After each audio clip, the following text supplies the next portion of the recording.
Welcome to the Bear Sheep broadcast, a space for building stability, preserving legacy, and strengthening the communities we call home. I'm Khaliyah Heaven Barakhyahu, the founder and president of Bear Sheep, a nonprofit organization based in Richmond, Virginia area, and I'm honored you're joining us here today. This show exists to have real conversations about homeownership, wealth building, family transitions, and the decisions that shape generations. Today, we're talking about something that affects all people of every age and income level: scams. At Bearasheet, our mission is simple but powerful. We empower families to build lasting stability by providing holistic education and compassionate support in homeownership, wealth building, and end-of-life planning. We help individuals make informed decisions, preserve their legacy, and strengthen the communities they call home. To all our listeners, if there's a topic you want to discuss, send us an email to info@bearsheetcorporation.org. Again, that's info@BRESHEET corporation.org. So let's talk a little bit about scams and why this topic matters. And it really matters a lot because we're very technological advanced, and scams occur more and more every day. They come through text messages and your emails, your phone calls, social media. There are now fake websites. They're fake job offers. People are calling and impersonating people. There are all types of scams out there. And they don't just target maybe the elderly. They target entrepreneurs, students, homeowners, renters, small business owners. They target all of us. Scams and scams is not because someone is careless. These scammers nowadays are strategic. They know what they're doing. And it's almost like they just keep throwing it out there and throwing it out there to see when it lands, and where it lands, then they target. So we as consumers, as people who are living in this world, we have to be diligent to avoid these scams. And if we fall prey to a scam, then we need to know what to do. So let's start off with what a scam is. Like, what is it really?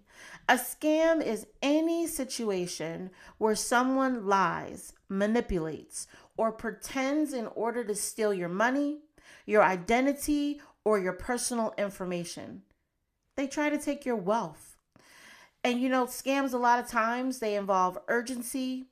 They try to invoke fear or authority. They put that pressure there. They really try to target emotional things. For example, they'll send you a text and say your IRS taxes are due, and if you don't pay, X is going to happen. And you're like, oh no, did I do that? Or they'll say someone is trying to hack your account. Click here to avoid them taking all your money, and you have your money in the account, and so you click on that link that's sent to you through your text message or through your email. Or one that I get a lot is there's a package for you. You need to confirm the delivery of the package so that your package can be delivered. And sometimes they come right at that right moment when you have been looking for a package, and you're like, oh, and you have to take a moment and step back and say, wait a minute. Is this how UPS or the post office is going to really send something to me? Is this from them? Let me verify. A lot of the scams that go on, I know we just talked about the post office one, but they're bank scams. They're government scams. Like, we've seen some that your account is frozen. I mean, who wants to receive a message that your account is frozen? Or there's legal action pending. Click here, or you may get it in the mail. Respond back to this message. Most recently, someone had received a letter about jury duty, and we were trying to figure out, is this a legit message? Because now there are some things you can do online that deal with jury duty. In the past, you were mailing in the letters, you were confirming whether you were going to do the jury duty or not. Now you can go online. There are sites that will collect information, but what they won't collect is your social. they won't collect that very private information. And if you're going on to a website that you don't know and you're not sure, don't put your social in there, and don't call the number on the letter. You need to call the county or call the district and find out if that letter is truly correct. And we'll talk about some other ways to avoid scams and things to do if you think you've been scammed. But that one was the most recent one, jury duty, and figuring out, because things have changed from years ago. So is it online now? Is it correct? Like, how are we supposed to respond? Because many things are done online, but we want to make sure that we're responding to the right messages. Not too long ago, I heard of a story where somebody had called in to purchase some property, and they had reached out to the agent to say they wanted to sell this property, and they needed to sell it quickly because of things were going on in the family. And that's not unheard of. As real estate agents, you get a lot of people who are in different situations and they need to do things urgently. So the agent went ahead. She asked for their identification because, this was all over the phone. They were an out-of-state seller, which is also very common. She looked up the property, the names matched. She looked at the address, everything matched, right? So then she goes ahead and prepares the listing agreement, does the comparable, sends it out to the seller. The seller says, okay, let's get it on the market as soon as possible. Then all of a sudden they get a call from another agent. And the agent says, did so-and-so ask you to sell that land? And they're like, yes, that's the name of the seller. And the agent says, well, I know that seller. And that seller is not trying to sell the land. It's a scam.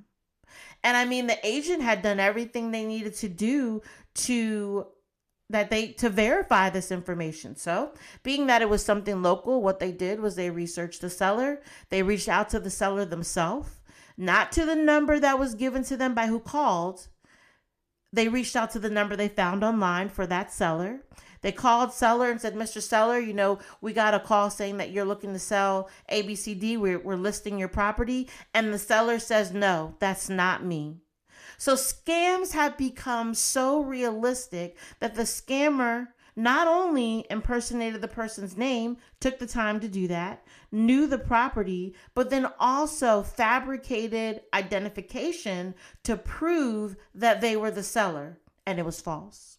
So we really have to be very diligent in all facets of our life to make sure that we do not fall to, under a scam. In this case, the agent was able to avoid that listing and nothing had been sold. She let the seller know what was going on. So he knew that this was his property was being targeted so that he could be aware. And, he thanked the agent and everything proceeded well. But scammers, they are sophisticated and they're really looking for ways to steal people's money and identity. So another thing, I just talked about like the housing scam, but there are fake landlords. They're fake listings. They thrive on trying to get the deposit theft. Like some of these places, like for example, the fake landlord, they'll put a listing out there, say this house is for rent. If you would like to go ahead and apply, legitimate looking application, go ahead and pay your application fee. You love it. This is the house you want. They have some pictures up there, probably not even of that house, but on the inside, so you really can't tell. And then they ask for your security deposit. So once you paid your deposit, they know all that's great. Then they say they schedule an appointment for you to go see the property. Well, you go out to the property and no one's there.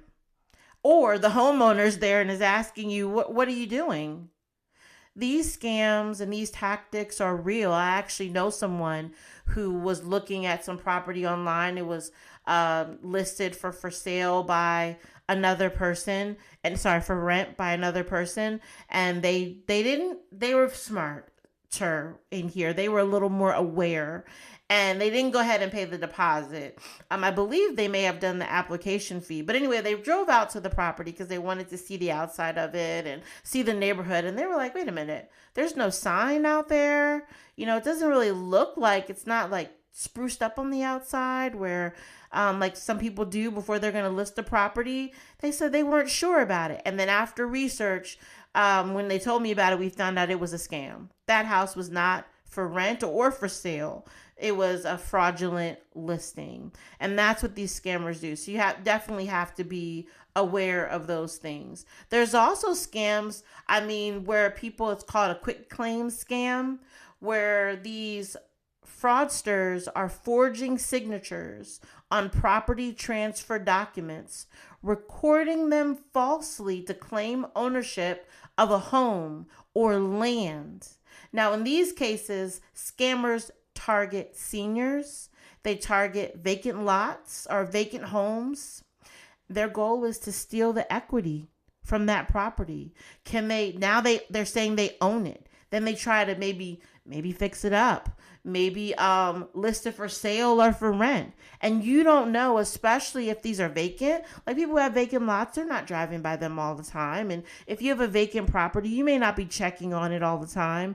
These can fall victims to scams. And sometimes it can be a long battle to regain the title to your own property, even though all this was done falsely.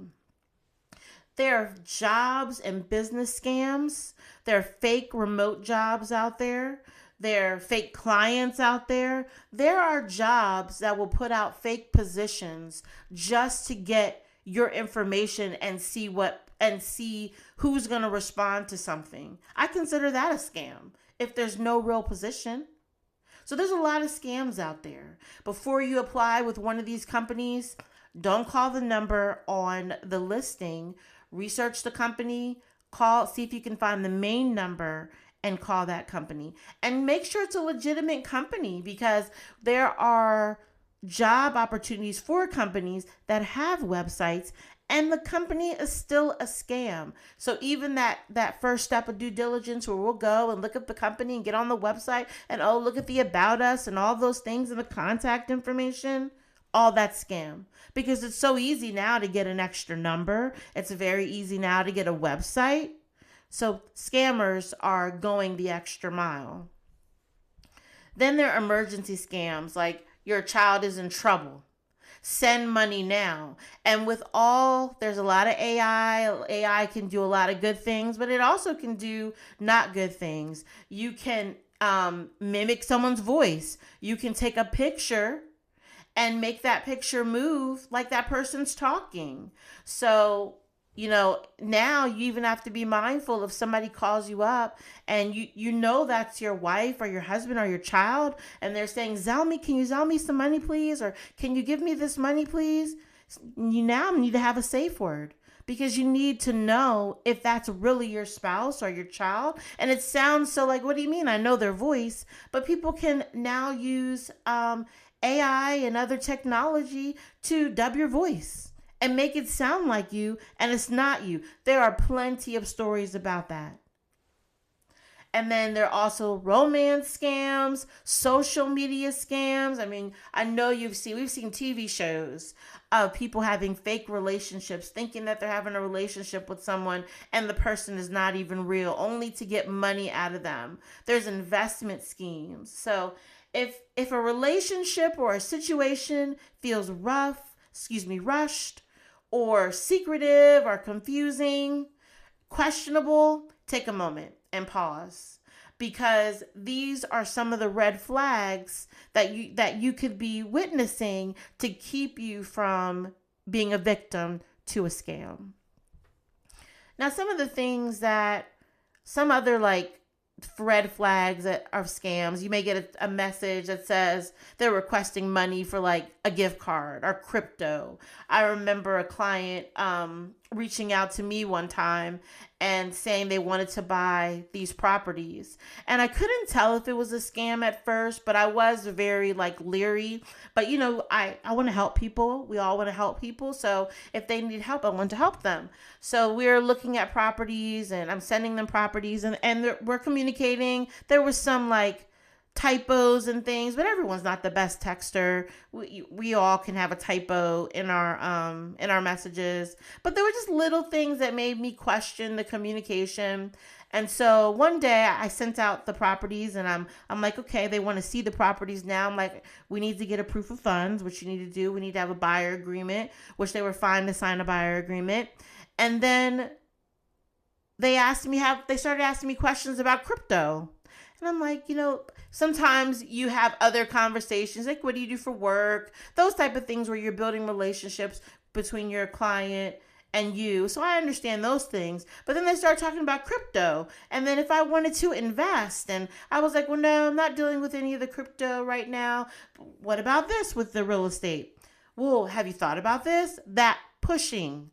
Let's talk more about crypto. Don't you want to invest? Well, I'm really into that. That gave me pause. And at that point, it didn't seem like they wanted to see any property. And then I found out, yes, these people reach out to different realtors, tell them they want to buy property, go through all the steps, but the end goal is to see if you will invest with them, and they run away with the money.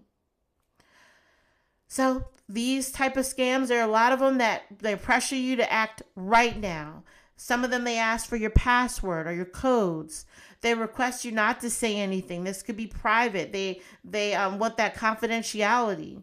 You could get something that has poor grammar or fake links. Or one time there was a link sent out from, it was posing, saying it was from one of these big shopping companies. But when you go to look where the link came from, it wasn't directly them. They were spoofing the link.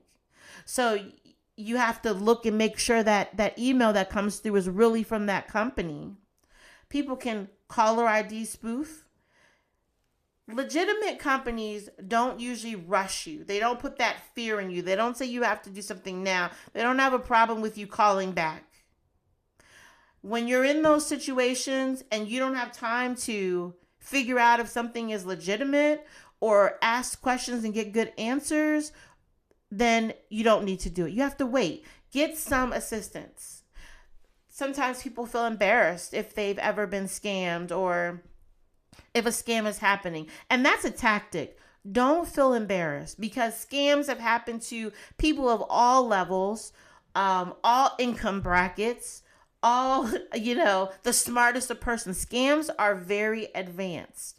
So the one thing that we can do as a community is, if we've been scammed, we can talk about it so that someone else may say, oh, you know what? I got that email, or, oh, I got that text, or, oh, I didn't even know that scam existed, so that they can be better prepared, so that they don't have to fall victim to it. And sometimes too, in talking to someone, they can tell you, oh, that happened to you? Well, this is what I did. Did you do this? When I get questions, even now, if I get a call from, it could be the most innocent call from like a bill person, a bill collector reminding me of my bills. You get busy, you got reminders going everywhere. Could be a text message, could be a call. I will say to myself, did I authorize this? Did I ask for this? If it's a call, did I start the conversation? It doesn't matter to me if it's coming from a number that I already know. I will say, I'm not giving out any information over the phone. I will call back. It could be from my bank. Because when they start asking you, what's your social? Oh, I just need the last four, ma'am. Or what's your password? Or what's your code word? What's your first and last name? I already have access here. I can see the accounts that you used. I can just tell me which one to use and I can make that payment for you. Nope. I don't give out any information over the phone. I will call back, and if I need to make that payment, or if I need to do whatever they're asking, I will do that. And I don't call back the number that called me on the caller ID, or even I go right back to the website or to my communication that I have from them on a statement if we're talking about bill people, and I call that number there just to be on the safe side, or the number on the back of your card or your debit card, because you just have to be safe. And it may take an extra moment. It may take a little bit more time, but it's better to do that than give someone access to your information and they take money or they cause a situation that's going to take you even longer to fix. And then ask yourself too, would a real company handle things this way? Is the IRS really going to call you up and say, I need your account information right now because you owe some taxes? Are they really going to send you that in a text message? Ask yourself, does this feel right? Is that really? Don't be pressed. Sometimes we're so busy, we just don't even really have the time to think things through. But we have to train ourselves to pause, ask these questions, and call back. Never verify. Another thing, to help when you're in these type of situations, just some safety basics. Never verify using the contact information they gave you. Always look up the official number for your record, which I share that. But like if it's a utility company, look at the bill statement. If it's your employer, call the HR department. Like, don't use any of their verification. And don't hesitate to talk to a family member or somebody that you can trust and say, so-and-so gave me a call and I wasn't sure about it. What should I do? Because when we do this, we can avoid scams. Someone had texted me and I was sharing it with my husband. I was like, this person that texted, this looks kind of weird. What do you think? And he's like, that's a scam. Don't reach back out to them. Don't do that. Scams have become sophisticated and they can try to scam all of anyone. So we just have to be on the safe side. We can't be embarrassed by it. We have to communicate so that we can be helped. So if you've gotten scammed, these are some of the things that you can do depending on what type of scam it is. You can call your bank or the credit card company. If this is dealing with your money, call them first. Call their fraud department as soon as you realize there may be something wrong. They can freeze the transaction. They can freeze your account. Sometimes they can help reverse charges. They can block further thefts. They can issue new cards. And sometimes now too, you can go into your app and it will allow you to freeze your card. So if you've lost your card or you think you've lost it, it may still be in your house, but you think you lost it, you're not sure, you could have left it at the grocery store, you can go right into your app and freeze the card. So the card is frozen, and that way too, if fraudulent stuff does try to happen, you can say to your bank, I froze the card at this time. You can see that I did that, and I didn't unlock it until I found back my card. And if you find it, of course, no one took it. But these are some things that you can do. These also show your bank that this is legitimately an issue going on, because they have to verify these things, and it gives you a better opportunity to get your money back. You can also reach out to the Federal Trade Commission. They have a site, report.ftc.gov. You can reach out to them to create an official fraud report. And then this helps make a recovery plan. They track scams nationwide, and then they help stop future victims. So this is the main federal agency for scam reporting.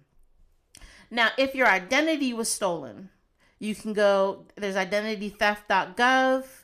You can use this if your social security number was taken, your name was used for credit, accounts were opened in your name. I mean, all these things are going on, and many times we're like, what do we do? These situations can make people feel so hopeless and helpless because they don't know what to do. But here are some things. If your social was taken, if someone used your credit card, if they opened up an account in your name, reach out to identitytheft.gov. And some people too have identity theft protection.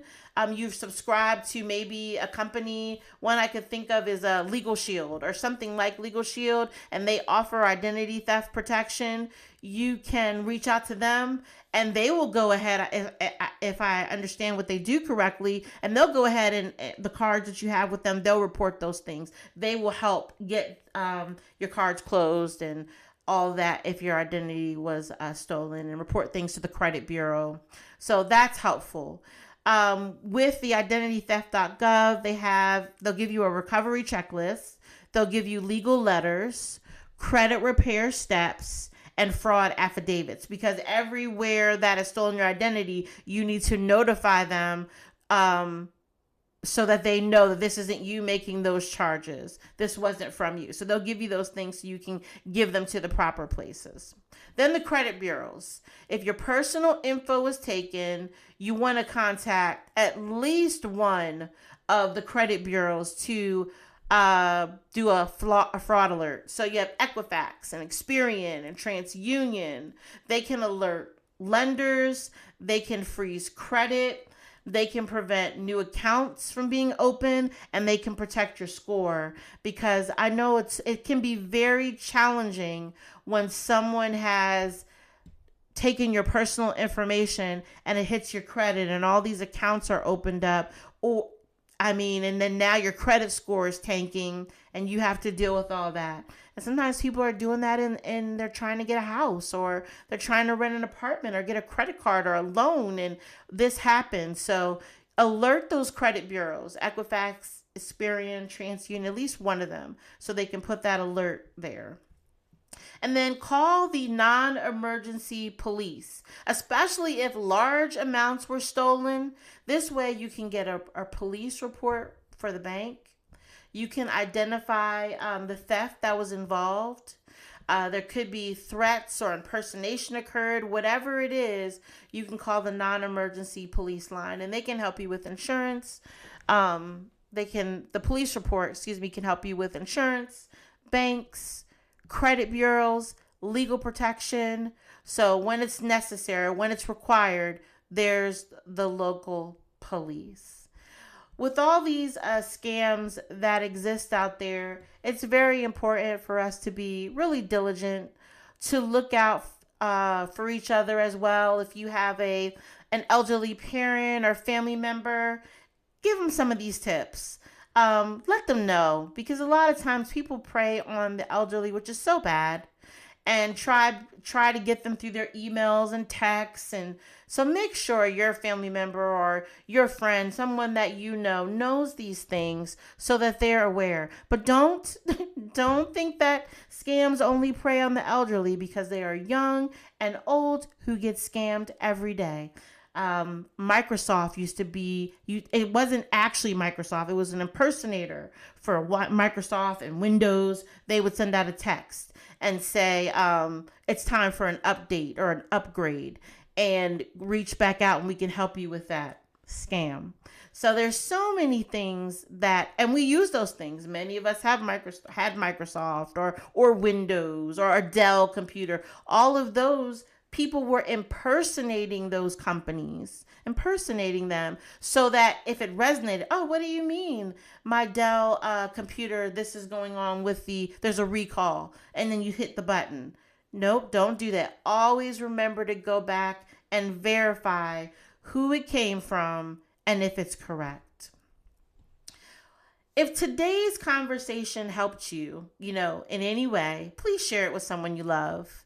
Visit bearsheetcorporation.org or email us at info@bearsheetcorporation.org or call 844-405-3924 for resources and support. Feel free to reach out to us online. We're on LinkedIn and Facebook.